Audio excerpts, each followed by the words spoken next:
Hello दोस्तों, कैसे हैं आप सब। स्वागत है आपका दक्ष स्टडी चैनल में। जैसा कि हम आपको ईवीएस सीटेट का क्लास दे रहे हैं, चलिए इस क्लास को जारी रखते हुए हम आगे की तरफ बढ़ते हैं। हमारा नेक्स्ट टॉपिक है जल प्रदूषण के स्रोत। जल प्रदूषण के दो स्रोत हैं, प्राकृतिक स्रोत और मानव निर्मित स्रोत। पहला स्रोत है प्राकृतिक स्रोत। भूस्खलन, चक्रवात, आंधी, सुनामी, बाढ़, ज्वालामुखी विस्फोट। मानव निर्मित स्रोत औद्योगिकरण, नगरीकरण, डिटर्जेंट, कृषि में कीटनाशक, मृत जीव जंतु के शरीर को जलाशय में बहाया जाना। जल प्रदूषण से होने वाली बीमारियां। पारा युक्त जल का सेवन करने से मिनमाता नामक बीमारी जन्म लेने लगती है। पारा युक्त जल के सेवन से आंगिक संवेदनशीलता घटने लगती है। व्यक्ति को कम सुनाई देने लगता है, व्यक्ति को कम दिखाई देने लगता है। अंत में मानसिक असंतुलन की समस्या आ जाती है। सीसा युक्त जल का सेवन करने से हीमोग्लोबिन में आयरन की मात्रा तेज गति से कम होने लगती है और व्यक्ति में एनीमिया नामक बीमारी जन्म लेने लगती है। इसके प्रभाव के परिणाम स्वरूप तेज सर दर्द, मांसपेशियों का दुखना, बदन दर्द और शरीर में सूजन की समस्या जन्म लेने लगती है। नाइट्रेट का निर्माण जीवाणुओं के द्वारा नाइट्रोजन के स्थिरीकरण के परिणाम स्वरूप परिवर्तित किया जाता है। नाइट्रेट युक्त जल का सेवन करने से नवजात शिशुओं में सांस लेने की समस्या होने लगती है, जिससे बालक का शरीर पीला पड़ने लगता है और बेबी सिंड्रोम नामक बीमारी जन्म लेने लगती है। इसके अलावा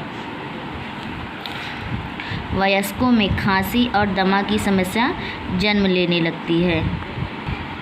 कैडमियम युक्त जल का सेवन करने से इटाई नामक बीमारी जन्म लेने लगती है। इसके सेवन से हड्डियां कमज़ोर होने लगती हैं, आंत और गुर्दे की समस्या जन्म लेने लगती है।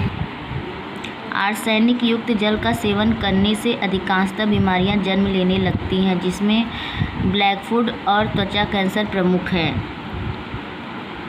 एस्बेस्टस जल में अम्बरक का मिलना या प्लास्टिक युक्त रेशों का मिलना, इससे होने वाली बीमारी को एस्बेस्टोसिया कहते हैं।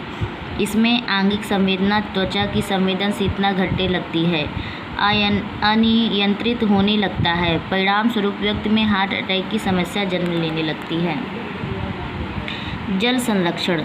पीने वाले जल को हम हमेशा ढक कर रखना चाहिए। पीने वाले जल को उबालकर किसी सूती कपड़े से छानकर प्रयोग करना चाहिए। जल को साफ करने के लिए जल में फिटकरी मिलाया जाता है। जल में जीवाणुओं को समाप्त करने के लिए ब्लीचिंग पाउडर मिलाया जाता है। बायोलॉजिकल ऑक्सीजन सिंड्रोम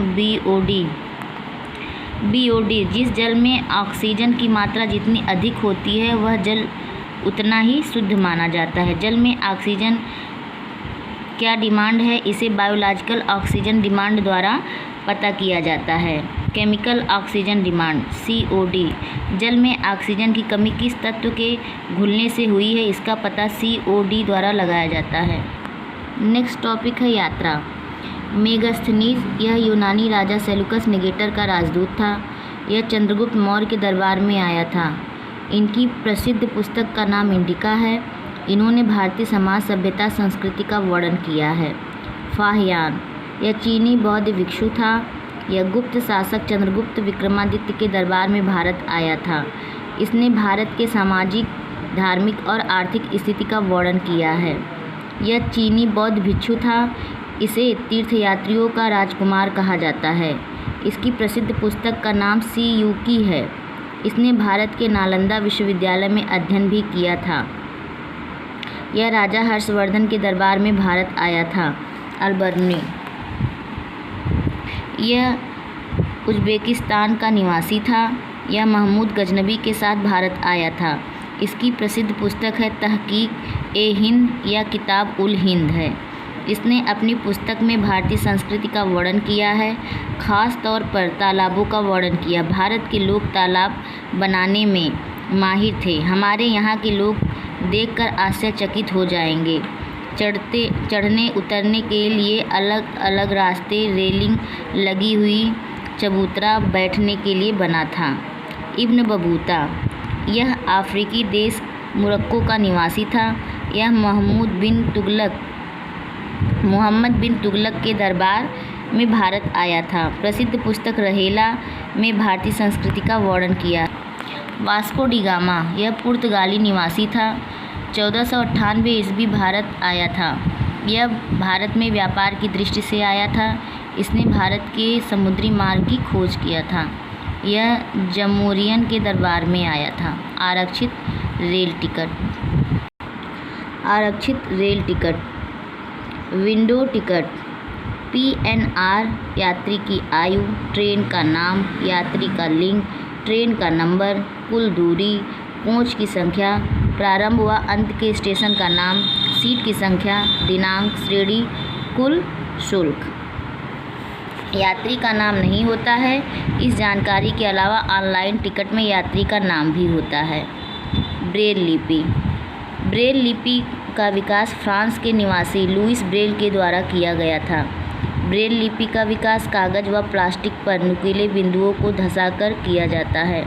प्रारंभ में यह कुल 12 बिंदुओं पर आधारित थी, जो वर्तमान में कुल 6 बिंदुओं पर आधारित है। प्रत्येक वर्ष 4 जनवरी को लुईस ब्रेल दिवस के रूप में मनाया जाता है। स्वच्छता दिवस, इस दिवस का आयोजन प्रत्येक वर्ष 2 अक्टूबर से किया जाता है। इस दिवस की शुरुआत महात्मा गांधी की 150वीं जयंती पर 2014 ईस्वी में प्रारंभ किया गया।